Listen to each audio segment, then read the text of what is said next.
Pika programore për investimet infrastrukturore ka ngritur debat të ashpër në seancën e Këshillit Komunal të Kërçovës. Këshilltari nga radhët e AKI-s, Shefki Meti, kërkoi që kjo pikë të hiqet nga rendi i ditës, duke e cilësuar programin si diskriminues ndaj shqiptarëve.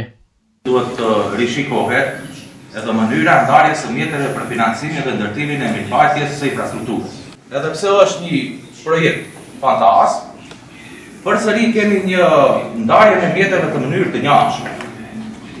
Kur vendbanimet shqiptare i vinë sikur janë barë për këtë institucion.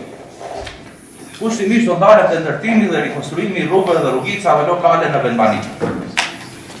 Në të gjithë vendbanimet shqiptare në ish-komunën e Oslomez dhe ish-komunën e Zajazit, parafërsisht janë të para 13.000 metre katëror rekonstruim të rrugëve.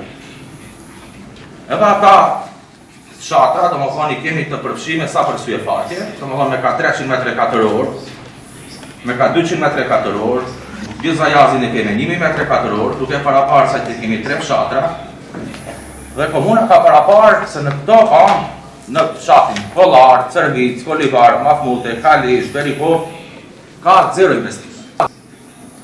Dhe çfarë ndodh me vendbanimet maqedone? Dalemi në vendbanimet maqedone, ku më shumë mëra në sy, një fshat cek, ka 21.000 metre katëror ndërtim. Ndërsa, të gjithë fshatrat të vendbanimeve maqedone, parafërsisht përbëjnë 180.000 metre katëror. Tash, vinë pyetja. Fshatrat shqiptare, se vendbanimet shqiptare, kemi parafërsisht 13.000 metre katëror, dërsa në fshatrat makedon 180.000 metre katëror. Në të gjitha vendbanimet makedone kemi rekonstruim të rrjetit të ujësillësit. Bëjmë rekonstruim të ri ose linje të ri të ujësillësit. Dërsa në vendbanimet shqiptare nuk kemi asnjë.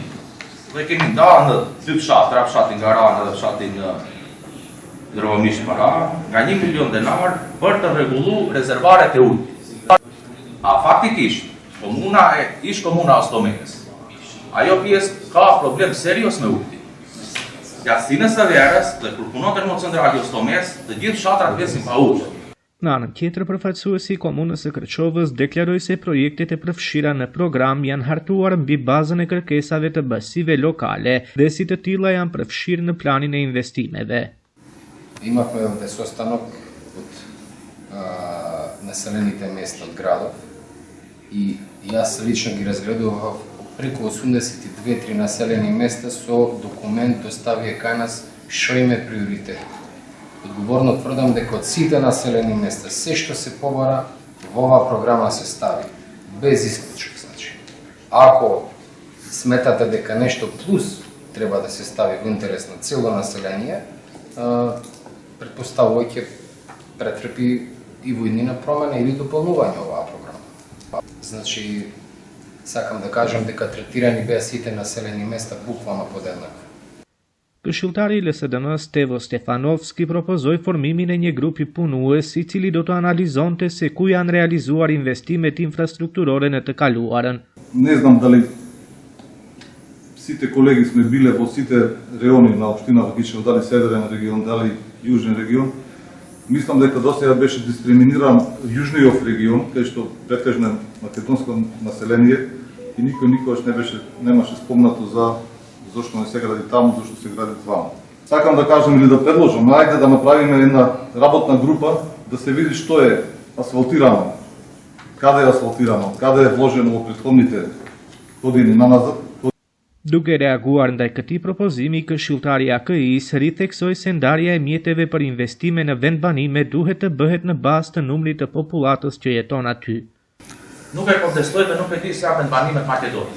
Po, dhe kisha dash të di se sa banor jetojnë në këto fshatra maqedon, ku ne kemi paraparë gjithë këto investime të mëdha dhe sa fshatra, sa banor jetojnë në ish-komunën e Zajazit dhe ish-komunën e Oslomez. Dhe kisha dashur që prioritet, jo fakt, të kisha dashur që ndërtimi një komision, që të shohim cilat projekte janë më prioritet ato t'i bëjmë. Kushtimisht te rregullimi i ujit. Unë mendoj se prioriteti kryesor do të jetë në ish-komunën e Oslomez. A kemi 8.000 banor dhe gjatë stinës së verës nuk kemi ujë për. Edhe votimi i kësaj pike u bë në vija etnike. Këshilltarët e AKI-s votuan kundër.